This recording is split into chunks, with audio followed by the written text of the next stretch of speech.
And of course, we're talking to Dr. LMadu3, and the topic is the narco states of West Africa. And of course, Dr. LMadu3, I think that they would have, the audience probably saw us laughing about a lot of this, and I think that we both admitted that the information that you're talking about and the impact that it is having upon the people of the west coast of Africa is so tragic that the only way that you can keep from crying over it is to find some kind of humor in it. And absolutely we know that there's no humor in reference to this, but this is a real tragic kind of situation, and let's allow you to continue on talk about this as an issue. And you know, the basic problem here, you know, if you think about it, is the political consequences. Yeah, the political and economic consequences, you know, and it's not to joke about. When these cartels get entrenched in these countries, okay, they can influence the outcome of elections. We already have bad elections in Africa. Think about it. With the money they have, they can influence who becomes the president, who becomes the prime minister, okay? All that. Okay, so that is the danger that I foresee, and that's what is worrisome now. Yeah, that they can buy the entire country and put whomever they want in power. And the ordinary people can't do a thing about it, you see? And you know politicians need money to run for elections. Okay. And when the cartels come and say, hey, this is 1 billion, finish. That's right. Yeah, and you become president, what will you do? You are beholden to them. That's right. Okay, you are beholden to them, and that's what has been happening in Guinea-Bissau. Because a lot of those drug barons have bought most of those politicians, including the president himself, you know, with millions of dollars to keep quiet and just, you know, let them do what they want to do. And that's what is bothersome. Guinea the same. It's all, if the son of the president and the wife and all this are involved in it, they can shape policy the way they want to in favor of the drug barons. You can't stop them. Okay? Yeah, when they're shipping these drugs in diplomatic pouches, they're influencing politics in those countries. So that's what some of us are worried about now. And one will say, well, after saying all this, then what are you going to do about it? Okay. How is it going to be dealt with? And I think the United Nations, you know, and the United States, or even the Security Council of the United Nations, you know, should get involved. You know, should get involved in training or retraining, you know, the security forces in those countries. It wouldn't be even out of way to say, hey, let some of our drug agents from this country go and live in Guinea-Bissau for a while. Okay. You know, train their own drug agents, help them keep an eye on the coast. Even send some Marines or whatever over there to stay for a while and make sure the coast is protected, you know, and help them train their police and all that to understand how this is operate.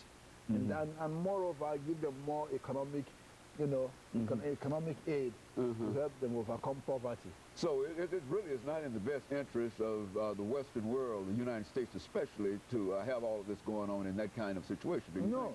Not when we say we are fighting terrorism. Yeah, because with so much money in the hands of those drug dealers in Africa, they can become a heaven, you know, for another group of terrorists. You see what the Mexican government is going through. So when you have the narco terrorists in Africa, you know, they can ally themselves with you know, religious terrorists who are fighting now. It becomes a deadly combination. What can say, you know, that some of Bin Laden's folks wouldn't say, hey, let's go to Bissau. Okay. Okay? Yeah, since it's free. And all it takes is money. All it takes is money. Yeah, let's go to Bissau and settle. You know, since the drug cartels can go there, we can go over there and live and plot terrorism activities against the United States. So it's not in our interest to have that happening, you know, in Guinea-Bissau. You have Senegal just next door, and Senegal is a good friend of the United States, a stable, democratic country. Okay. It can be destabilized. It can, very easily so. Exactly, by the drug cartels in Guinea-Bissau. You have Gambia, a small country just next door also. You know, it can be destabilized by what's happening in Guinea-Bissau. You know, you have Togo, all those countries on the West Coast that are at least relatively quiet now, they all can come under the influence of the drug cartels and become helpful for narco-terrorists.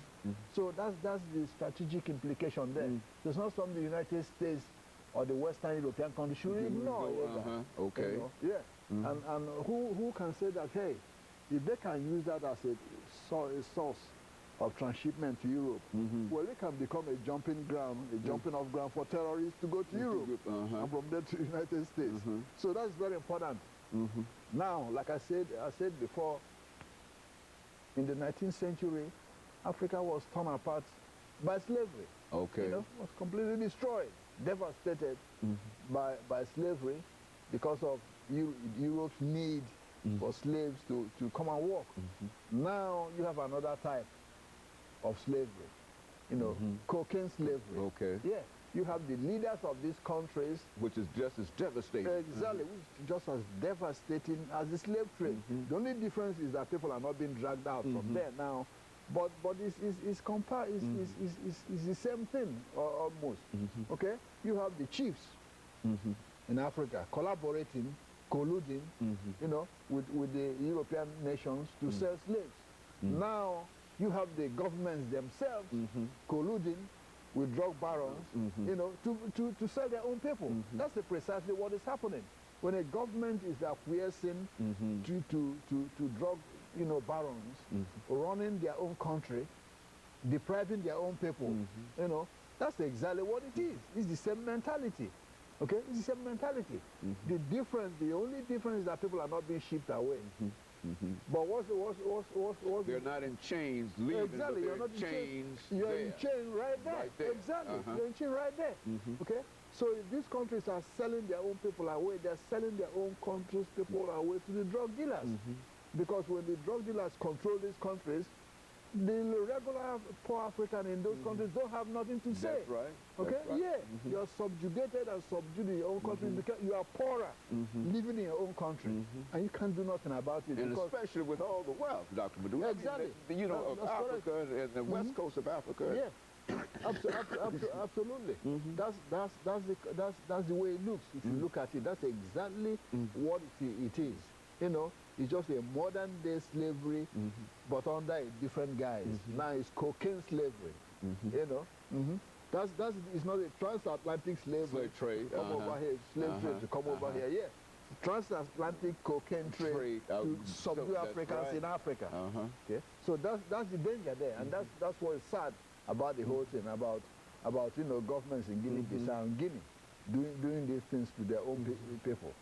So that's what I want, you know, people in this country to know and understand, and help these countries, you know, fight off this spread. And as you indicated, that the very fact that it's where it is, that it destabilizes all of those other relatively stable West African countries. That's correct, because from one country moves to the other. Because that's right. From Guinea-Bissau, you have it in Guinea-Conakry. That it's going to stop there. That's correct. It wouldn't make any sense for it to stop there. That's correct. It wouldn't make any business sense for them to stop there. That's right. The next day they encroach on Senegal. The next day you hear they are in Senegalese coast. That's right. The next day you hear that they are, you know, on the coast of Togo. The next day you hear that, exactly, and that's the way it will spread. So it has to be nipped in the bud right now. In Guinea and Guinea-Bissau to stop it from spreading.